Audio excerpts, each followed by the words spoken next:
Demo কন্টেন্টটি set up করার পর আমাদের এই অনলাইন স্টোরের কিছু বেসিক সেট আপ করতে হবে। তাই আমরা আবার ব্যাকএন্ডে যাব এবং এই ই-কমার্স থেকে আমরা সেটিংসে যাব। এই ই-কমার্সই হচ্ছে আমাদের এই অনলাইন স্টোরের প্রধান সফটওয়্যার, যেটির সাহায্যে আমরা এই অনলাইন স্টোরটিকে মেনটেন করতে পারবো। সেটিংয়ে আসার পর আমরা এখানে কিছু অপশন দেখতে পাচ্ছি যেগুলো আমাদেরকে সেট করতে হবে। তার পাশাপাশি উপরে কিছু নোটিফিকেশন আমরা দেখতে পাচ্ছি। আমরা যে প্লাগইনগুলো ইনস্টল এবং অ্যাক্টিভেট করেছি সেই প্লাগইনগুলো থেকে প্রায় বিভিন্ন ধরনের নোটিফিকেশন আসে। এগুলো দেখে চিন্তার কিছু নেই, এগুলো আমরা এখান থেকে ডিসমিস করে দিতে পারি। চলে গিয়েছে। জেনারেল অপশনটিতে প্রথমে আমাদেরকে অ্যাড্রেস দিতে হবে যেখান থেকে এই স্টোরটি মেনটেন করা হবে। সো আমি একটি ডেমো হিসাবে দিয়ে দিচ্ছি একটি অ্যাড্রেস,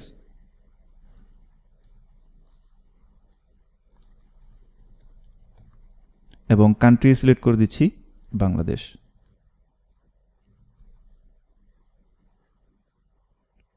বাংলাদেশ, ঢাকা, এবং জিপ কোড দিয়ে দিচ্ছি 1000। দেন এখানে সেল টু অল কান্ট্রিজ, যদি ওয়ার্ল্ড ওয়াইড আমরা সেল করি তাহলে এই অপশনটি থাকবে, আর যদি শুধু স্পেসিফিক একটি দেশে আমরা সেল করি তাহলে আমরা সেটিও সেট করতে পারবো। যেমন সেল টু স্পেসিফিক কান্ট্রিজ, এখানে আমরা দিয়ে দিতে পারি বাংলাদেশ, বা একাধিক দেশও আমরা সেল করতে পারি যেমন ইন্ডিয়া। তা আমি আপাতত শুধু বাংলাদেশই রাখছি। দেন নিচে গিয়ে আমরা এখান থেকে কারেন্সিটা সেট করে দিব টাকা, and then save changes. Next products, এখানে কিছুই পরিবর্তন করতে হবে না, বাই ডিফল্ট যা আছে তাই থাকবে। দেন শিপিং, এখান থেকে আমরা ডেলিভারি চার্জের অপশনগুলো সেট করতে পারবো। এক একটি জেলার জন্য এক এক রকম ডেলিভারি চার্জ আমরা সেট করতে পারি, যেমন ঢাকার মধ্যে 50 টাকা, চিটাগংয়ের মধ্যে 100 টাকা, এবং এই দুটি জেলার বাইরে অন্যান্য জেলা থেকে অর্ডার করলে 200 টাকা। তো আমরা এক্সাম্পল হিসাবে কয়েকটি যুক্ত করি।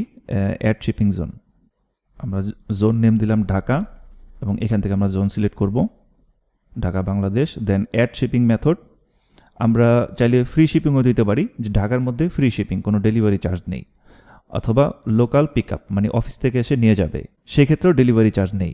তো আমরা ফ্ল্যাট রেট সেট করে দিই, অ্যাড শিপিং মেথড। দেন আমরা এটিকে আবার এডিট করব, এবং এখানে আমরা দিয়ে দিব লেটস সে 50 টাকা। এবং ট্যাক্সেবল, অর্থাৎ শিপিং চার্জে কোনো ট্যাক্স হবে কিনা এটা আমরা নন দিয়ে রাখলাম। এই ট্যাক্স সম্পর্কে আমরা পরে ডিসকাস করছি। সো একটি আমরা যুক্ত করলাম, আবার ব্যাগে যাচ্ছি, এবং আরেকটি জোন আমরা সেট করি, এখানে চিটাগং দিয়ে দিচ্ছি, চট্টগ্রাম,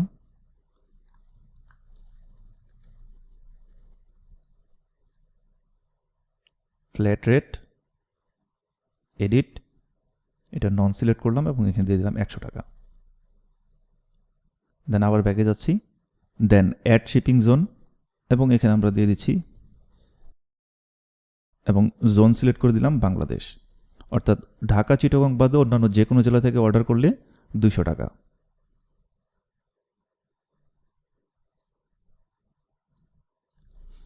এই তিনটি এক্সাম্পল হিসাবে আমরা যুক্ত করে দিলাম। আবার আমরা চাইলে আলাদা আলাদা যুক্ত না করে সারা দেশের জন্য একটি সেট করতে পারি, যে এনিহোয়ার ইন বাংলাদেশ 100 টাকা ডেলিভারি চার্জ, আর বাকিগুলো যুক্ত করলাম না। যাই হোক, আমরা তিনটি যুক্ত করলাম, এবং এখানে শিপিং অপশনে যাব, এবং এখানে এই অপশনটিকে আমরা চেক দিয়ে দিব, hide shipping cost until an address is enter, অর্থাৎ অ্যাড্রেস দেওয়ার পরেই শিপিং কস্টটি গ্রাহকরা দেখতে পাবে। বিষয়টি প্র্যাকটিক্যালি দেখে নেই। এটি হচ্ছে আমাদের স্টোর, আমরা একবার রিফ্রেশ দিয়ে নিই, এবং এখান থেকে একটি প্রোডাক্ট আমরা অর্ডার করি। লেটস সে এই প্রোডাক্টটি অর্ডার করলাম, add to cart, and then এখানে আমরা চেক আউটে যাব। দেন নিচে গেলে আমরা দেখতে পাচ্ছি ফ্ল্যাট রেট 100 টাকা। এর কারণ এখানে যে চিটাগং সেট করা আছে। লেটস সে আমরা যদি এখানে ঢাকা সেট করে দিই,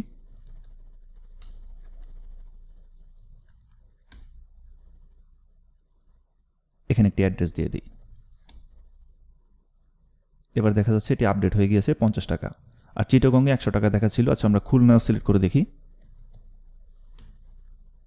তাহলে দেখাচ্ছে 200 টাকা। এভাবে গ্রাহকরা যে অ্যাড্রেস দিবে সেই অ্যাড্রেস অনুযায়ী শিপিং রেটটি ডিসপ্লে হবে। দেন নেক্সট হচ্ছে পেমেন্টস। এখান থেকে আমাদেরকে পেমেন্ট গেটওয়ে সেট করতে হবে, অর্থাৎ কী কী অপশনের মাধ্যমে আমরা গ্রাহকদের কাছ থেকে পেমেন্ট সংগ্রহ করব সেগুলোই আমাদেরকে এখানে যুক্ত করতে হবে। বাই ডিফল্ট 4টি অপশন দেওয়া থাকে, bank transfer, check payment, cash on delivery, PayPal. আমরা সবগুলোই এনাবেল করে দিচ্ছি। পেপাল বাংলাদেশের সাপোর্টেড না, তাই এটি এনাবেল করলেও অটোমেটিক্যালি ডিজেবল হয়ে যাবে। সেভ চেঞ্জেস দিয়ে দিচ্ছি, এটি ডিজেবল হয়ে গিয়েছে, কারণ আমরা কারেন্সি টাকা সিলেক্ট করেছিলাম। জেনারেলে যাচ্ছি আবার, এবং এখানে লেটস সে আমরা ইন্ডিয়াতে, যেমন ইন্ডিয়াতে পেপাল সাপোর্টেড, সো আমরা যদি এখানে কান্ট্রি ইন্ডিয়া দিই এবং এখানে আমরা দিয়ে দিলাম রুপি, সেভ চেঞ্জেস, পেমেন্টসে যদি যাই তাহলে এবার দেখতে পাচ্ছি এটি অ্যানাবেল হয়ে গিয়েছে। আমরা অপশনটি দেখে নেই, দেন পরে আবার কান্ট্রি চেঞ্জ করে দিচ্ছি। ডিরেক্ট ব্যাঙ্ক ট্রান্সফার, এই ম্যানেজে যেতে হবে, দেন এখানে আমরা একটি ইনস্ট্রাকশন দিতে পারি যে কিভাবে গ্রাহক আমাদের ব্যাংকে পেমেন্ট করবে, এবং এখানে আমাদের ব্যাংকের ডিটেলসটি দিয়ে দিতে হবে, তাহলে গ্রাহক পেমেন্ট করার সময় অ্যাকাউন্ট নাম্বারটি দেখতে পাবে।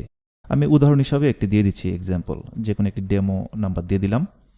আর শুধু বাংলাদেশ থেকে কালেক্ট করলে এগুলোর দেওয়ার প্রয়োজন নেই।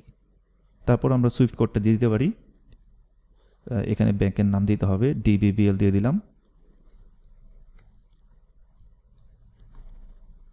এবং যত খুশি অ্যাকাউন্ট আমরা যুক্ত করতে পারি বিভিন্ন ব্যাংকের, বাট আপাতত একটি যুক্ত করলাম, এবং এটি অবশ্যই অ্যানাবেল দিতে হবে।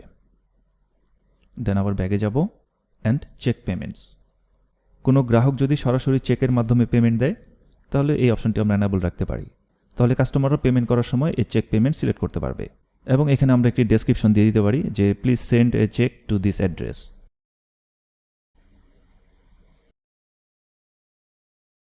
আবার ব্যাগে যাচ্ছি এবং ক্যাশ অন ডেলিভারি, এখানেও আমরা একটি ইনস্ট্রাকশন দিয়ে দিতে পারি আমাদের মতো করে বা ডেসক্রিপশন, এবং এখানে আর কিছু দিতে হবে না, এটাকে অ্যানাবেল দিয়ে সেভ চেঞ্জেস।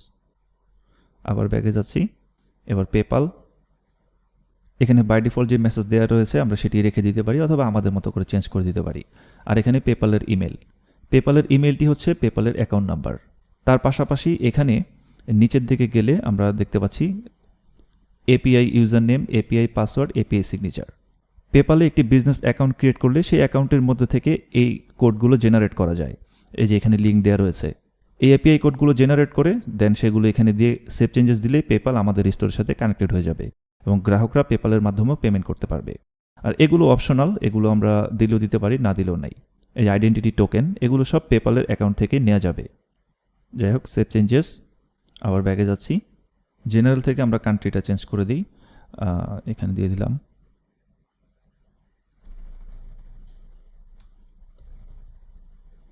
বাংলাদেশ, টাকা। এখন যদি আমরা পেমেন্টসে যাই তাহলে দেখব পেপালটি ডিসেবল হয়ে গিয়েছে, কারণ বাংলাদেশে পেপাল সাপোর্ট করে না। সেটআপে যদি যাই তাহলে এখানে দেখাবে টাকা ইজ নট সাপোর্টেড, মানে যে স্টোর কারেন্সি আমরা সেট করেছি সেটা পেপাল সাপোর্টেড না। তো যাই হোক, এখানে বাই ডিফল্ট তো 4টি দেওয়া রয়েছে, আমরা চাইলে এক্সট্রা গেটওয়ে যুক্ত করতে পারি, যেমন বিকাশ এবং পেটিএম। বিকাশ যেমন বাংলাদেশে জনপ্রিয়, পেটিএমও ইন্ডিয়াতে জনপ্রিয়, এবং 2টি মোবাইল ব্যাংকিং সার্ভিস যার মাধ্যমে আমরা গ্রাহকদের কাছ থেকে পেমেন্ট নিতে পারবো। এই 2টি অপশনকে যুক্ত করতে হলে আমাদেরকে 2টি প্লাগইন সেট আপ করতে হবে। সো আমরা প্রথমেই এই প্লাগইনস থেকে অ্যাড নিউতে যাব, এখানে আমরা সার্চ করব বিকাশ, দেন এই প্লাগইনটি আমরা ইনস্টল করব, payment gateway bKash for e-commerce by Kapil Paul. Activate করে নিলাম। পাশাপাশি আমরা পেটিএম এর প্লাগইনটিও ইনস্টল করে নিই। এখান থেকে আমরা আবার অ্যাড নিউতে যাব এবং এখানে আমরা সার্চ করব পেটিএম। ইন্ডিয়া থেকে স্টোরটি অপারেট করলে শুধু পেটিএম ইনস্টল করলেই চলবে, আর বাংলাদেশ থেকে অপারেট করলে শুধু বিকাশ ইনস্টল করলেই চলবে, বাট আমি 2টি দেখিয়ে দিচ্ছি। এখানে সার্চ করার পর একটু নিচে গেলেই আমরা এখানে দেখতে পাচ্ছি Paytm payment gateway by Paytm, এটা পেটিএম এর অফিসিয়াল প্লাগইন। সো 2টি ইনস্টল করে নিলাম, এটা কেটে দিই। এখন আমরা এটাকে রিলোড দিব, তাহলে দেখতে পাচ্ছি নতুন 2টি অপশন যুক্ত হয়েছে, বিকাশ, পেটিএম। তো প্রথমে বিকাশটি সেট আপ করি, এটিকে আমরা এনাবেল দিব এবং এখানে টাইটেল বিকাশই থাক, এখানে ইউজার নেম, পাসওয়ার্ড, এপিআই কি, সিক্রেট কি দিতে হবে। বিকাশ পেমেন্ট গেটওয়ে ব্যবহার করতে হলে অবশ্যই বিকাশ থেকে আগে মার্চেন্ট অ্যাকাউন্ট ক্রিয়েট করতে হবে এবং সেই মার্চেন্ট অ্যাকাউন্টের জন্য এপিআই কোড নিতে হবে। এপিআই কোড নেওয়ার পরে বিকাশের প্ল্যাটফর্মের একটি লগইন অ্যাক্সেস দেওয়া হবে। বিকাশের সেই প্ল্যাটফর্মের ইউজার নেম, সেই প্ল্যাটফর্মের লগইন পাসওয়ার্ড এবং এপিআই কি, সিক্রেট কোড দিয়ে এখানে সেভ চেঞ্জেস দিলে বিকাশ আমাদের এই স্টোরের সাথে কানেক্টেড হয়ে যাবে। দেন গ্রাহকরা বিকাশের মাধ্যমে পেমেন্ট করতে পারবে। তো আমি এখানে সেভ চেঞ্জেস দিয়ে দিচ্ছি, দেন আবার ব্যাগে যাচ্ছি এবং আমরা পেটিএমটাকে সেট করি, এটাকে আমরা এনাবল করব। বিকাশের মতো পেটিএম গেটওয়ে যদি আমরা ব্যবহার করতে চাই তাহলে পেটিএম থেকেও মার্চেন্ট অ্যাকাউন্ট পূর্বে ক্রিয়েট করে নিতে হবে। তাহলে সেই মার্চেন্ট অ্যাকাউন্টের জন্য একটি লগইন অ্যাক্সেস দেওয়া হবে পেটিএম এর অফিসিয়াল ওয়েবসাইট থেকে। সেই ওয়েবসাইট থেকে secret code, API code generate করা যাবে। দেন সেগুলো এখানে ফিল আপ করে দিলে, সেভ দিয়ে দিলে এই পেটিএম আমাদের স্টোরের সাথে কানেক্টেড হয়ে যাবে এবং এই পেটিএমকে ব্যবহার করেও ইন্ডিয়ান যেই গ্রাহকরা আছে তারা পেমেন্ট করতে পারবে। যেমন এখানে কিছু ফিল্ড আছে, আমি বলে দিচ্ছি। ডেসক্রিপশন এখানে আমরা যা খুশি দিয়ে দিতে পারি, যে পে থ্রু, এখানে merchant identifier provided by Paytm, অর্থাৎ এগুলো সব পেটিএম প্রোভাইড করবে মার্চেন্ট অ্যাকাউন্ট ক্রিয়েট করার পর, সেগুলো আমাদেরকে এখানে দিয়ে দিতে হবে। এই যে এগুলো সব প্রোভাইডেড বাই পেটিএম। এখানে কলব্যাক এটা ডিজেবলই থাক। রিটার্ন পেজ এখানে ডিফল্ট যেটি আছে সেটি থাকাটাই বেস্ট, অথবা আমরা এখানে দিয়ে দিতে পারি মাই অ্যাকাউন্ট বা যে কোনো একটি থ্যাংক ইউ পেজ দিয়ে দিতে পারি। পেটিএমে সফলভাবে গ্রাহক পেমেন্ট সম্পন্ন করার পর পেটিএম ওয়েবসাইট থেকে আমাদের ওয়েবসাইটে গ্রাহককে আবার পুনরায় রিডিরেক্ট করে পাঠিয়ে দিবে। সো কোন পেজে পাঠাবে সেটি আমরা চাইলে স্পেসিফিক বলে দিতে পারি, অথবা বাই ডিফল্ট পেজ রেখে দিতে পারি। তাহলে অর্ডার সম্পন্ন হওয়ার পর যে পেজটি আসবে সেই পেজেই পেটিএম গ্রাহককে রিডিরেক্ট করে পাঠিয়ে দিবে। এবং এখানে হচ্ছে প্রোমো কোড, আমরা চাইলে এখানে কিছু প্রোমো কোড দিয়ে দিতে পারি। লেটসে কমা সেপারেটেড কিছু প্রোমো কোড দিয়ে দিলাম। এটা 10%, এটা 20%, এটা 5%। তাহলে গ্রাহকরা পেটিএম দ্বারা পেমেন্ট করার সময় এই কুপন কোডগুলো ব্যবহার করে পেটিএমের মধ্যেই ক্যাশব্যাক নিতে পারবে। আমরা আপাতত এটি দিচ্ছি না, কারণ ই-কমার্সের মাধ্যমে কীভাবে কুপন কোড ক্রিয়েট করতে হয় সেটি আমরা দেখব, অর্থাৎ আমাদের ওয়েবসাইট থেকে গ্রাহকরা খুব ডিসকাউন্ট নিতে পারবে। আবার আমরা চাইলে পেটিএমের মাধ্যমেও ক্যাশব্যাক দিতে পারি। সেভ চেঞ্জেস, তাহলে পেটিএমও এনাবেল হয়ে গেল। নেক্সট হচ্ছে অ্যাকাউন্টস অ্যান্ড প্রাইভেসি। এখানে আমরা এই 3টি ফিল্ড চেক দিয়ে দেব, অর্থাৎ কাস্টমার চেকআউট পেজে লগ ইন করতে পারবে, অ্যাকাউন্ট ক্রিয়েট করতে পারবে এবং মাই অ্যাকাউন্ট পেজ থেকেও রেজিস্ট্রেশন করতে পারবে। অর্থাৎ এই গেস্ট চেকআউট, অ্যাকাউন্ট ক্রিয়েশন, এখানে সবগুলো আমরা চেক দিয়ে দিব, আর বাকি এগুলো চেক না দিলেও চলবে। এবং নিচে এসে প্রাইভেসি পেজ, আমাদেরকে এখানে প্রাইভেসি পেজটি সিলেক্ট করে দিতে হবে। এই যে পলিসি নামে একটি পেজ আছে, আমরা এটি সিলেক্ট করে দেব। Save changes. বিষয়টি আমরা প্র্যাকটিক্যালি দেখি, তাহলে বুঝতে সুবিধা হবে। আমরা এখানে এই চেকআউট পেজটিকে রিলোড দিচ্ছি। গ্রাহক যখন চেকআউট পেজে আসবে তখনই অপশনগুলো দেখতে পাবে। যেমন এই যে আমরা যে পেমেন্ট গেটওয়েগুলো যুক্ত করেছি সব এখানে যুক্ত হয়ে গিয়েছে।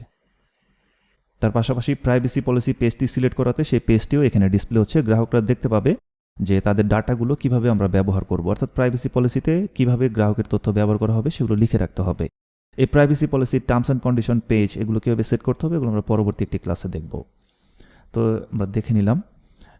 এখন নেক্সট হচ্ছে ইমেল সেট করতে হবে না, ইন্টিগ্রেশন এটাও লাগবে না, অ্যাডভান্সে যেতে হবে।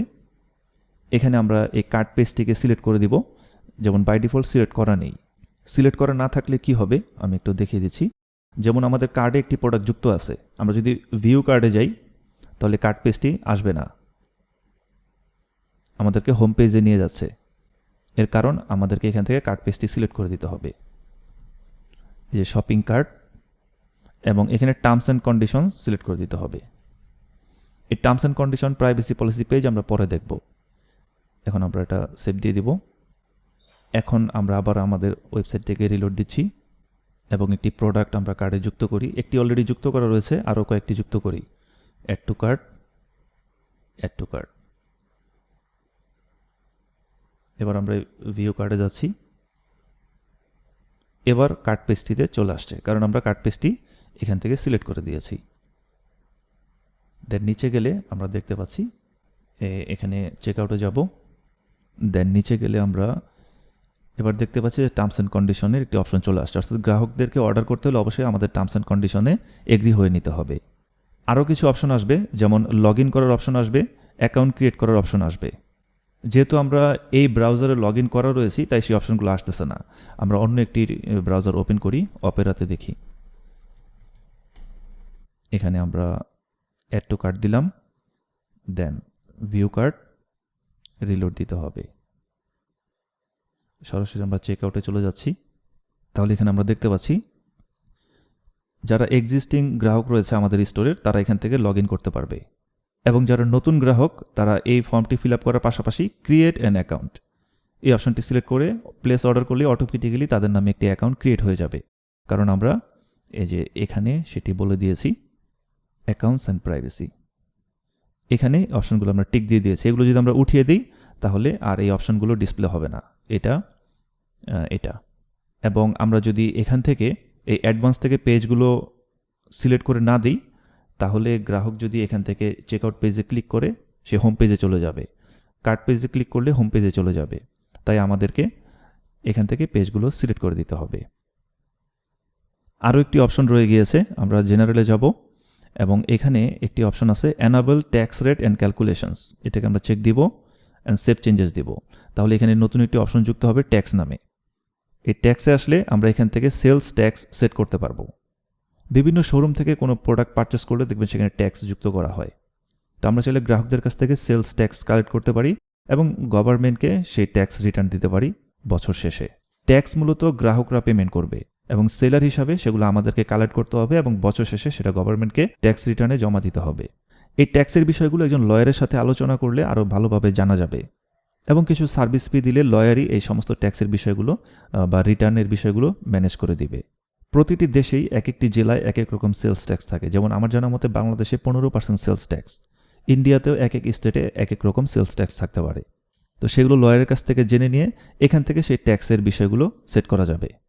সেলস ট্যাক্স কত পার্সেন্ট সেটা জানার পরে আমরা প্রোডাক্টের যে প্রাইস রয়েছে সেটির সাথে গভর্নমেন্টের যে সেলস ট্যাক্স সেটা যুক্ত করে দিতে পারি এবং এটা আমরা ইএস দিয়ে দিতে পারি, অর্থাৎ পণ্যের মূল্যের সাথে সেলস ট্যাক্স যুক্ত রয়েছে, এটা আলাদাভাবে আর গ্রাহককে বলতে হবে না। এবং এখানে আমরা সেট করে দিতে পারি ইনক্লুডিং ট্যাক্স, অর্থাৎ যত টাকা দিয়ে পণ্য কিনছে গ্রাহক সেটার মধ্যে সেলস ট্যাক্স যুক্ত করা আছে।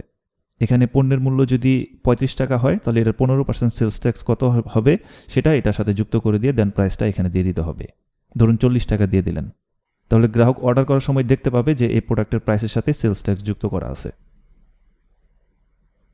সেভ চেঞ্জেস, এটা জাস্ট দেখিয়ে রাখলাম। প্রথম দিকে যদি কমপ্লিকেটেড মনে হয় এটা ডিসেবল করে রাখা যেতে পারে। যখন ট্যাক্স দেওয়ার সময় হবে তখন এই বিষয়গুলো সম্পর্কে আরও ভালো জেনে লয়ারের সাথে ডিসকাস করে এটিকে অ্যানেবল করে দেওয়া যেতে পারে। আপাতত আমরা ডিসেবল করে রাখলাম। তো আমরা আমাদের স্টোরের যাবতীয় যে গুরুত্বপূর্ণ সেটিং রয়েছে সেগুলো করে নিলাম। পরবর্তী ক্লাসে আমরা অন্যান্য বিষয়গুলো সম্পর্কে জানব।